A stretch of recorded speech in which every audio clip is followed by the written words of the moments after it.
So we're going to do circumferences, and for circumferences, we're gonna measure just a bunch of different locations. I will give you an equation that we can calculate body fat percentage from circumferences, and it will be interesting to see what the difference is between circumferences versus skin folds when we actually put them into the equations, because the one thing, as I talked about in the lecture with circumferences, is that when we're measuring the arm, we don't know if it's all fat or all muscle. So there's kind of some give and take with circumferences, but it's pretty easy.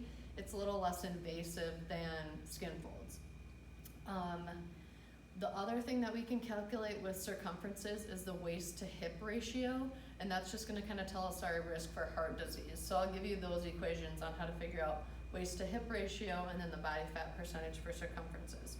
So getting to the details of it is we have a flexible tape that has the centimeters going this way, and I mentioned in the lecture that you always want to make sure that the centimeters are upright, but this one is a little bit different. So what we're going to be measuring on Hunter, our model here today, is we're going to do waist, abdomen, hips and buttocks, mid-thigh, upper arm and forearm. So I'll just kind of walk you through those. So go ahead and turn and face that way. And the one thing to remember with circumferences is we always want to stand on the right, all measurements are taken on the right side of the body, and we want to stand to the side of the body. But I've found that when we're doing waist, abdomen, and hips go to the side, but these ones on the back, it's almost easier to stand on the back because it's easier to measure. So what I'm going to do is I'm going to go up and around, and you're always communicating with your client. Go ahead and bring your arms through. Okay. So the waist measurement is going to be taken at the smallest part of their waist, which means that it's going to be somewhere between their xiphoid process and their belly button. So you kind of have to maybe come to the side. This is a little bit of eyeball if you want to kind of measure to kind of see where we're at, but on Hunter, as you can see on his shirt, this is probably about right where we're thinking kind of xiphoid process and his belly button. So we're looking at the smallest part. So I'm gonna kind of dance around here to the back if you want to come over here. So as we're pulling this, you don't want to pull it too tight, just enough so that you get it snug, especially if they have a shirt on or, layers. So we're gonna say relax, plus he'll be breathing. We're gonna say it's about 86 and a half. So you would jot that down. Then I'm gonna tell him, just put this tape measure right on your belly button.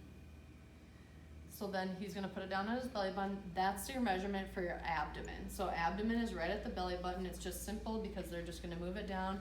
We'll say 87 and a half, okay, and whatever it is. Now, if you wanna turn and face the back here, face the whiteboard. So we're gonna measure, the hip measurement actually goes around the greatest part between around their hip, kind of the middle, the greatest part of their butt, all right? And then all the way to the side. So I guess turn one more this way. So if you can kind of see on the video, right? So you find kind of the greatest circumference there, and then just measure on the side. So we're gonna say about 104. Again, with shorts and a t-shirt on, make sure you pull it snug enough, okay?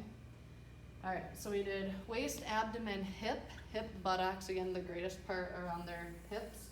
Then we're gonna do arm and forearm.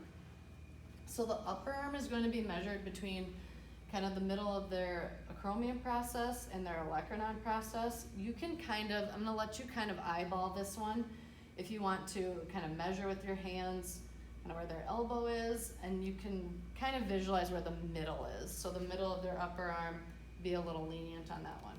So again, just kind of pull it underneath the middle of their upper arm, pull it tight, we're at about 31. Then when we go to the forearm, we want to be at the largest part. So don't measure the forearm down at the wrist, it's going to be up closer to the elbow. So that will be at the largest circumference. Wrap it around there, we're at about 27. Again, if they have short sleeves on, that's a little bit different, easier to see too. All right, the last one's gonna be mid-thigh.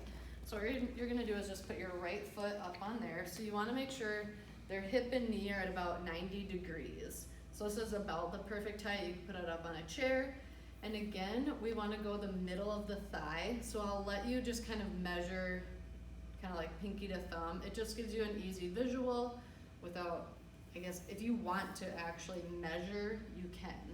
So what you're gonna do is go from kind of the crease of the hip down to the knee. So we kind of go crease of the hip down to the knee. We kind of have this mid-thigh spot. Right? Get to the right side of the tape here.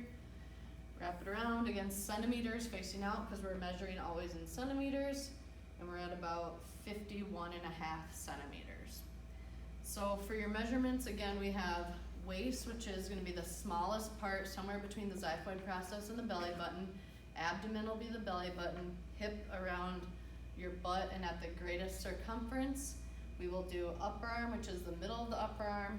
Forearm is the greatest circumference of the forearm. And then mid-thigh right in the middle of the